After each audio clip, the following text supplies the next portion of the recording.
and so on. There are, of course, areas where the United States has higher regulation. It's not such a simple black and white picture. Europe is always better than America. No, this is not the case. After the financial crisis of 2008, the United States re-regulated their financial sector a lot more comprehensively than Europe did. So a bank in Europe has now less regulation than in the United States. And the whole idea of the Commission and the US government to harmonize these regulations means that you end up with similar regulations or even the same regulations. Now the question is that a good idea? For a company that is doing trade and is operating on both sides of the Atlantic, it's of course bothersome to have regulation here, another regulation there. You have to be very careful that you always meet the right regulations. Maybe you have different products, maybe certain things you cannot even sell in the other market. So it's what they call non-tariff trade barrier. This is something they hate, a non-tariff trade barrier. A trade barrier is always bad because you want to trade. Regulatory harmonization then could mean, in the eyes and in the words of the EU Commission, that you write the same regulations. Now that can happen, but of course, given the enormous amount of regulation that we have, it could take years and even decades to end up with similar regulations or the same ones and endless negotiations. So that is a difficult thing. Another, a lot easier idea is you simply recognize each other's standards. If you say what is safe as food in the United States is automatically safe as food in the European Union and the other way around, then you don't have the same standards, but you say the standards of the other side are valid. So that of course means very soon that the lowest standard will become the only standard. Because if you are a chemical company and you want to get a permission for a new chemical to bring on the market, you can do that in Europe. The European system is expensive and very, very comprehensive. You can do that in America. The American system is very easy and very cheap. And if you have an American license that automatically is valid in Europe as well, I mean, you would be stupid if you get your permission in Europe, then it's more expensive. And the same, of course, then the other way around with banks. A hedge fund creates a new derivative, some crazy financial product, as they call it, and if you get your permission for that in London a lot easier than in New York, then you go for London, and the London license applies to New York as well. Very good idea. And of course, regulatory harmonization then means deregulation, because the lower standard automatically becomes the only standard on the market, not in the legal text. In the legal text, of course, nothing changes. And European politicians always say, we will not change our standards. They may even be true. If you actually recognize an American standard, you can leave the European standard in place. You don't have to change it. You can even make it stronger. The only problem is, it doesn't matter. Because on the market, you can also have the American standard. So this whole idea of regulatory cooperation is a big program for deregulation, and nobody believes that in a negotiation, these standards end up with actually being higher than before. This is not the intention. So this is something where food is affected, workers' rights are affected, chemicals are affected, cosmetics, everything is affected. And it's not only the typical fancy issues like GMOs or chlorine chicken and things like that. It's also many other things that are not so much in the public debate. I'll give only one example. Cosmetics. In Europe, 1,300 chemicals are prohibited as additive in cosmetics. In the United States, it's exactly 11. So if you have regulatory harmonization between the EU and the US, you can have maybe a compromise. So we allow 650 chemicals in European cosmetics that we think are dangerous. Or we say, oh, let's recognize each other's standards. That means we have all of the American chemicals, except 11, of course, in our European cosmetics. This is the project, and of course nobody thinks that as a consequence of these negotiations, the United States will ban 1,300 chemicals from the US cosmetics because they think they're safe anyway. So regulatory cooperation, a very big field affecting many, many parts of life. many economic sectors. This is the biggest part of TTIP, what they are planning. The second part is market access. This is something that applies in particular for European companies in the US. Public procurement, government purchases are in the US very much limited to American companies, and especially in the public sector. So European companies like Veolia want to enter the American water market, hospital companies want to enter the American market, telecommunications companies. Whenever there is a public sort of procurement in the United States at the moment, they normally go to American companies. So this is something that, of course, vice versa will also happen. But the European public procurement market is already a lot more open anyway. So this is more something that affects the United States. The third and the most, I think, scandalous thing or component of TTIP is what they call investor-state dispute settlement system.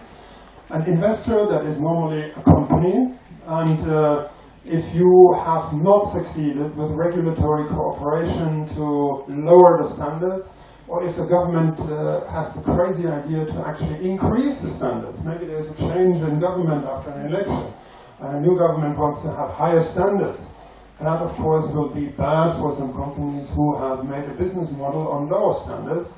So companies like Gabriel Resources in Rosia, Montana, who can sue now under old bilateral Romanian treaties, the Romanian government for compensation, if the government doesn't do what the company wants, they can do that after if TTIP and a similar agreement with Canada called CETA will be enforced.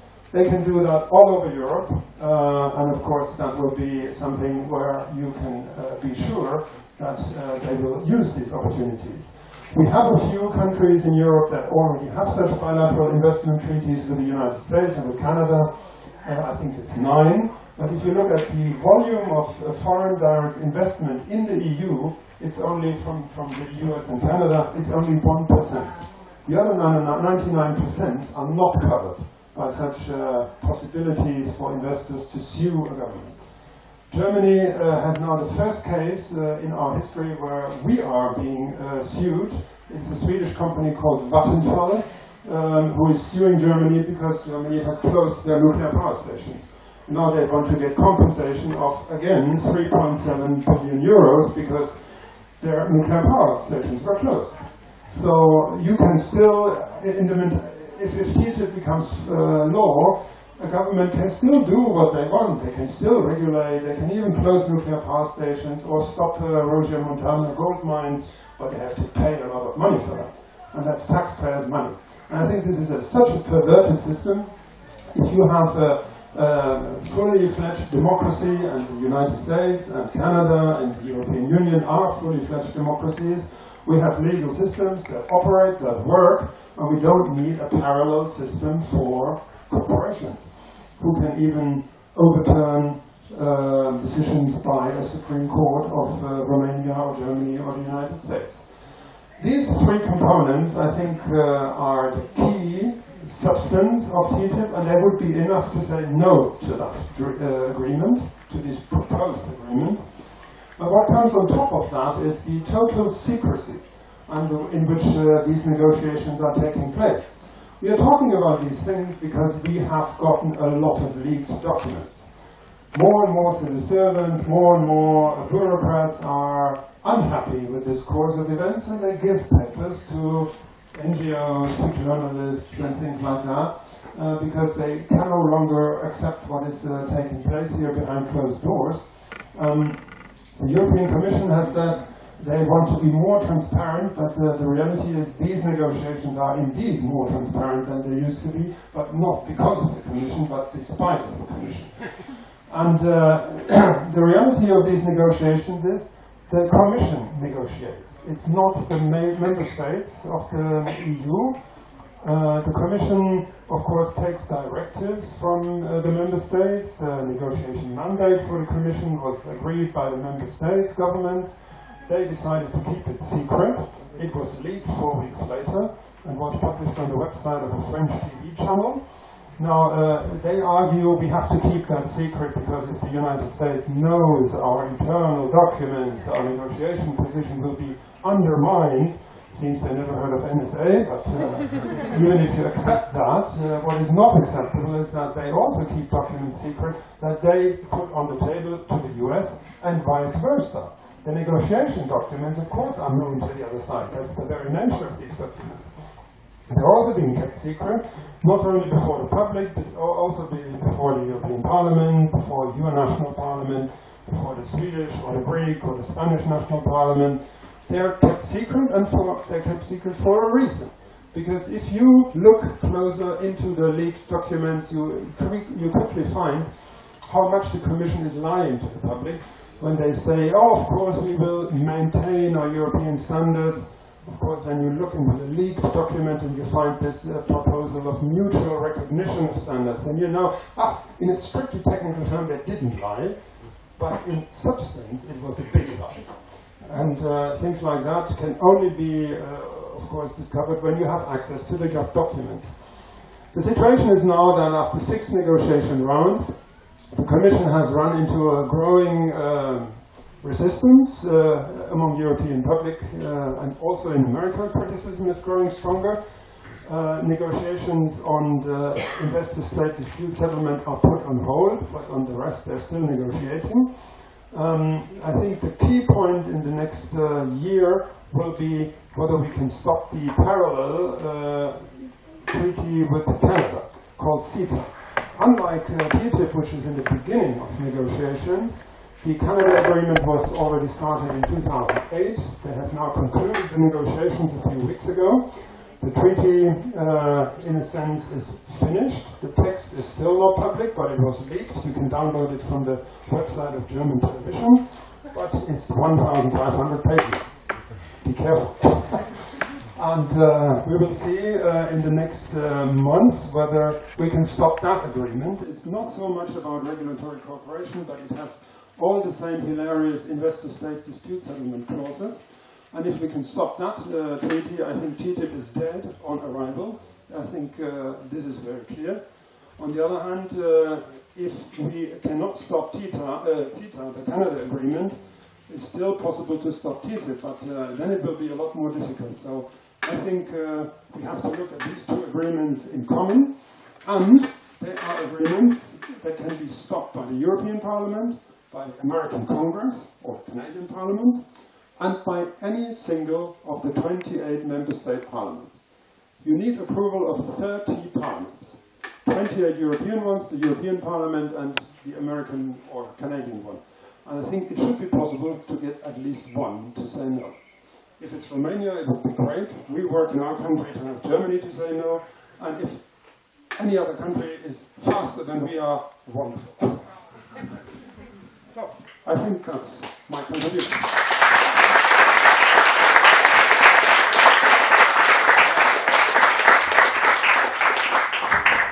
Thank you.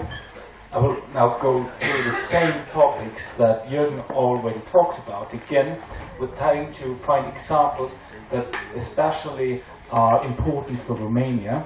And there's one thing regarding the investor-state dispute settlement mechanisms, these possibilities to sue governments by corporations. Because when I talk to people in Germany about what CETA, the Canadian-European agreement, actually is and will be, I always take Rosia as an example. Because Gabriel Resources, the corporation that wants to run the mine, actually is a Canadian company.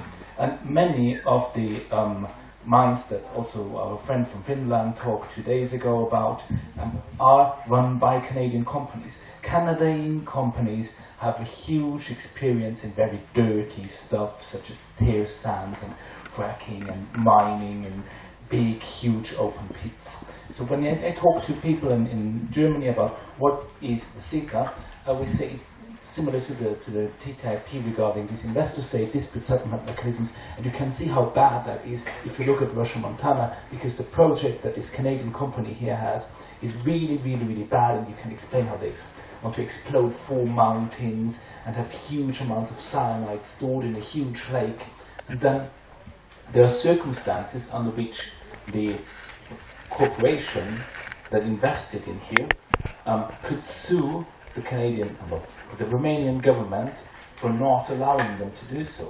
And going a little deeply into that, if you look at what the corporation says when it threatens the government, what they say is $7-10 million that they already invested in the streets and the houses in Rosia, Montana, and the 500 people that they got on the paycheck in here for doing nothing, basically. That is the investments that they already have done. That is the basis of them suing the Romanian government. And the big thing about the CETA and the TTIP is that when we conclude these treaties, as European Union, all of Europe will have these investor-state dispute settlement mechanisms in place with both the US and Canada. And that is really not good at undermining democracy and making it more difficult for us to achieve change. And from what I saw, most of the people I found on the Farm Fest, most of the activists, it's not that they are damn conservatives that just are not wanting the mind to happen, but they want change, they want a lot of things to happen and not to happen in Romania. And there are few things that you can directly see where TTIP and CETA make change more difficult and change power relations between the civil society and the state and the corporations in favor of the corporations. So I see the tent of the anti-fracking activists from Romania. Fracking is one case, and together with GMOs, where Romania is among the countries in Europe with the most liberal laws at the moment. I don't think you have any fracking regulations in Romania. And I know that regarding GMOs, it is Romania and Spain that have most of the GMOs growing in Europe, because there's basically nothing in relation to the huge amount of agriculture in Europe. But the GMOs that are growing in European fields, most of them are growing in Spain and Romania. And these are two cases, fracking and GMOs, where we should have change in Romania, where corporations are gaining money on the destruction of your land, and changing that will be more difficult after TTIP and CETA have been concluded by the European Union, and that is one reason why you should engage in helping us to stop them. It makes change more difficult. And then, as Stephanie said, my specialization is in agriculture. And Romania, or let's look at the US first. If you look at the US on the map, it is much bigger than Europe. But if you look at agriculture, the US has much more deserted regions, and the agricultural land in the US and Europe is about the same in size. But Europe has 12 million farmers, and the US has 2 million farmers. The US farms are much larger in size, and they depend on a completely different system of regulations for production of food. And if you look at Romania, nearly 4 million of these 12 million European farms are located in Romania. So farming is a big issue here that gives many people jobs and that produces a lot of economic and social and environmental benefits. I just, when researching for that, I looked into a paper produced by the Fundația Adept Transylvania about farming in Romania that was really greatly publishing about how the small-scale farming in Romania had a positive impact on biodiversity, on the protection of the soil, but also on society and culture. And just imagine the fight against the Rosia Montana mine project in a situation where there was no farm active no more in the area, or where there was only one farm doing all the land of the village with big machines instead of the huge amount of small-scale farmings that we have. This would change culture, and it would make it more difficult to upkeep a farm fest.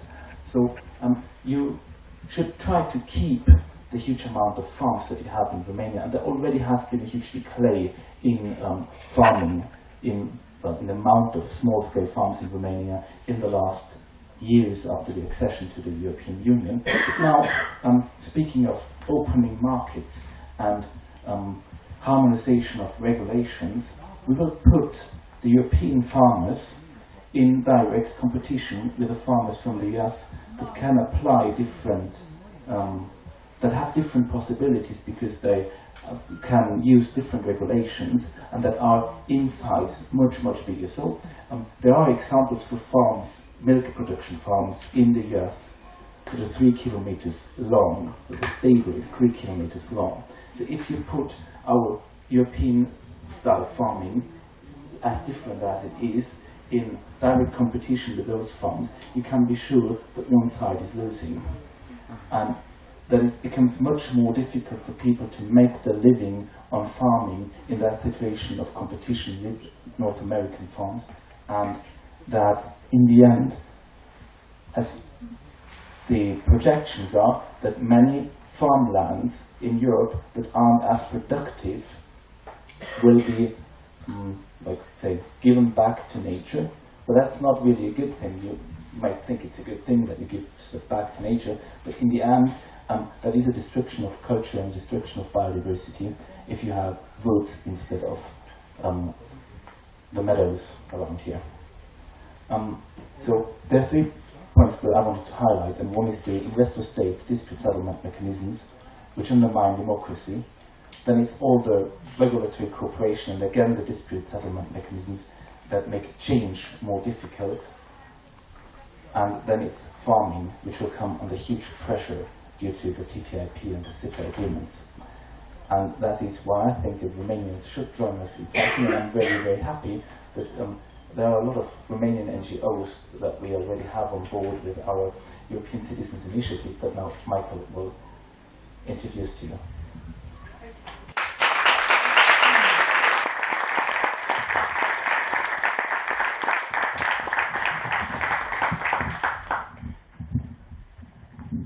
Thank you, Jürgen and Karl.